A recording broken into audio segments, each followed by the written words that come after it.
So I've been using the iPhone 17 Pro every day for a couple of months now, which I think is long enough that I can give some real life and honest feedback about what it does well and also what it maybe doesn't do so well. Because although, spoiler alert, I really like it, there is a chance that you may not like it once you're done watching this video. So I want to cover a few main points in this video, starting with battery life. Now, I've noticed ever since roughly the iPhone 15 Pro, Apple has been really dialing it in more so than previous years. Now, there's a bunch of little improvements under the hood, but I think most of the improved battery life is simply due to Apple stuffing more battery cells into the iPhone every year. If you take a look at the 15 Pro, for example, the iPhone 17 Pro's battery has almost 1,000 milliamp hours, or about 30% more physical battery capacity. Now, granted, I am comparing the eSIM version of the 17 Pro here, where Apple actually deleted the SIM card tray and put battery cells into the space it formerly took up. The standard SIM version has a slightly reduced battery capacity. Now, at the end of the day, I don't really care how Apple fandangles the battery life. Bigger batteries, dark magic, software tweaks, whatever. Because the 17 Pro lasts me roughly 13.5 hours of mixed usage, which is honestly a lot. It's basically 15 Pro Max levels, or only about an hour less than the 16 Pro Max. But of course, in the form factor of the much smaller and lighter Pro chassis. But this also got me thinking, when do I actually take advantage of such good battery life? Is it really all that important? I mean, I charge my iPhone overnight, so it's always at 100% in the morning. And then I either work from home at a desk or travel to work in a car or public transport. And then I'm, back home at night. So realistically, I'm only ever away from a charging source for a few hours at most. Every night I go to bed with roughly 30 to 50% battery life left on the 17 Pro, even without topping up the battery during the day. Even when I'm traveling internationally, I'm always so afraid of my phone dying, but I have a huge portable battery in my backpack, which is, my iPad or my laptop, whichever one I'm traveling with. Or I can just take a little MagSafe battery pack that provides a full charge if I need it. Now, there are definitely people who, really care about battery life and it's really important to them. This is just my own personal experience.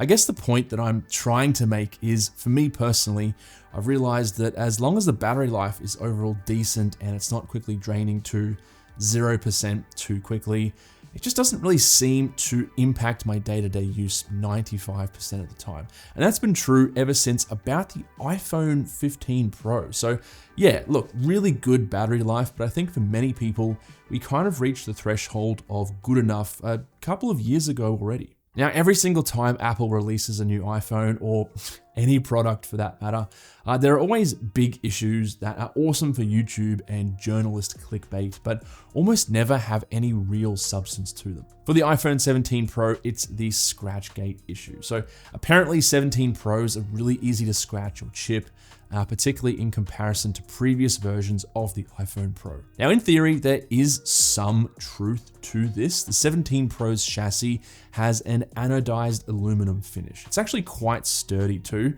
Technically, it is a 9 on the Mohs scale of hardness, which puts it just below diamond for reference. But on those really sharp edges, particularly around the camera plateau and the lens cutouts, that's where it's quite difficult for the anodized coating to adhere or stick to the same level as, say, this flat section on the back. So it can chip and show damage a little bit easier in those areas. Now, that being said, I used my 17 Pro for a few weeks without a case, specifically to test for this issue, and I can't see any damage on mine. And while overall aluminum is a less durable and more scratch-prone metal than titanium, which is what the Pros previously used, don't forget that aluminum is also superior for heat dissipation. So it is a little bit of a trade-off. You get slightly less cosmetic durability versus doesn't get as hot in your hand, and better performance, combined with the new vapor chamber, of course, but more on that later.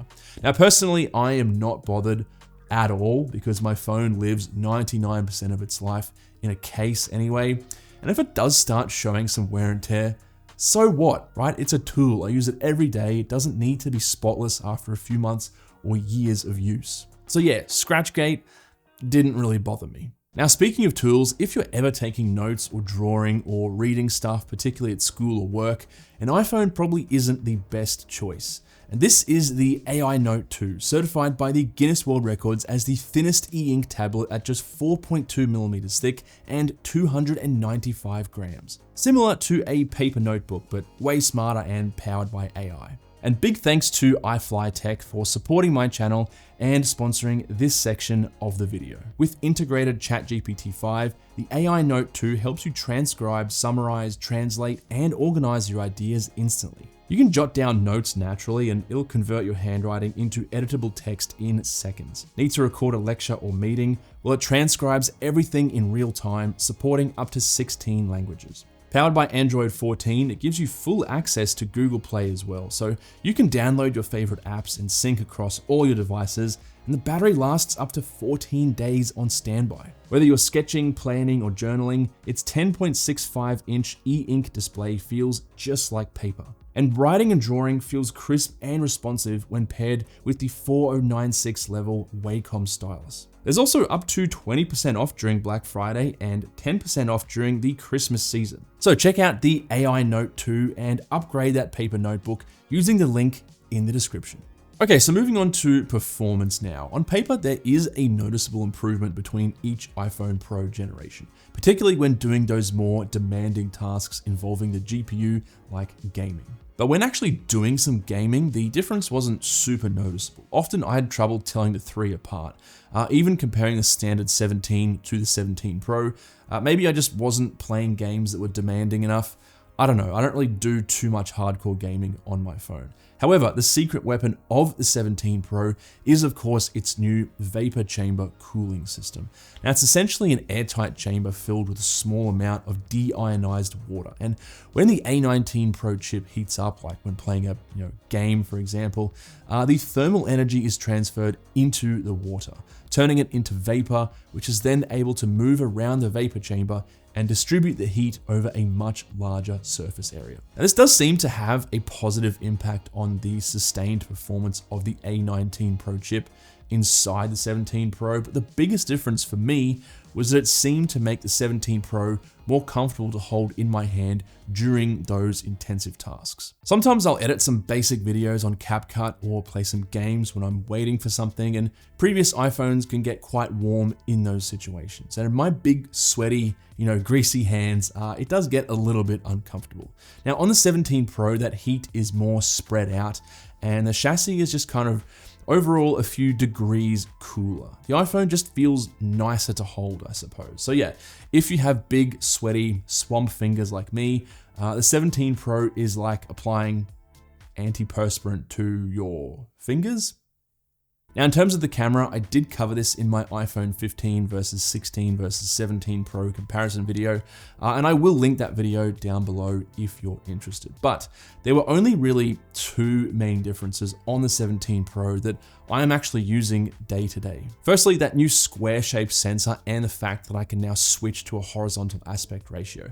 I always had issues with taking selfies in the past where I couldn't extend my arm far away enough to get everyone in the frame. Yes, I could, flip the phone horizontally, but it's just so much easier doing it on the 17 Pro and holding it naturally in my hand instead of kind of forming some weird claw. Now, to avoid showing you some of my most recent selfies with my friends, I'm using my cat as an example to keep things a little bit more G-rated. This is Steve, by the way. Hit that subscribe button and I will give him a treat. Also, this was a really random observation, but for things like Zoom meetings on the go, where everyone else is on their laptop and you're sitting in your car on your phone or something, you are no longer that weirdo who has the only vertical resolution webcam in the entire call. And also, it's easier to record landscape selfie videos, which I actually still do occasionally. The second feature is the increase from a 5x zoom to an 8x. Now, admittedly, this isn't a huge difference. Previous iPhone Pros had 5x, and that was usually enough for me. But I found when traveling, the extra range can come in really handy. It's just a little bit more flexibility when I really want to get that shot. Now, granted, the quality of the 8x zoom images and videos aren't as sharp as the 4x zoom. The 48 megapixel sensor actually crops them down to 12 megapixels. And all of this brings me to the big problem with the iPhone 17 Pro. And that is the fact that the base iPhone 17 is so damn good this year. Why would you pay $300 more for the Pro version?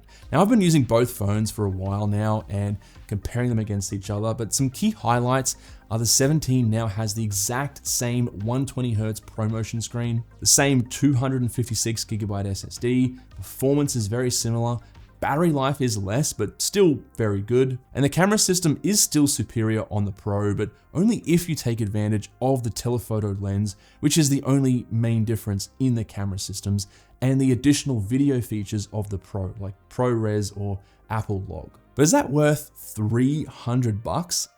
I don't know, like I just think that the 17 Pro has a really hard time justifying itself. Like, look, it is a great phone, I really love using it, but if I can get, 90% of the user experience for a significant discount, it kind of makes the iPhone 17 Pro feel a little bit less pro to me. And you can watch this video where I compare the iPhone 17 and 17 Pro in way more detail if you want to get a better idea of the differences.